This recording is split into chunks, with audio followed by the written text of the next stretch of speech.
और दादाजी ठीक है।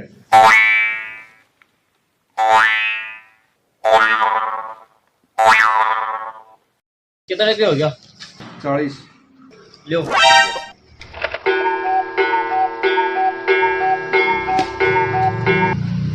तो सामान बहुत बढ़िया रखो थे, जमा सारो क्वालिटी का सामान रखो।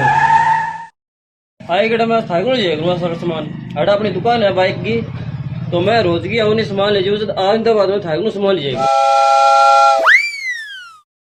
के बात दादा थे कई देर घर साहब उतराता ने कस्टमर साहब उतरा तो कौन करोगे और ही कौन करो दे दो। अरे चुप रहना में फायदो है। तो परिणाम फायदा क्यों करे दादा? चुप रहने में फायदो है।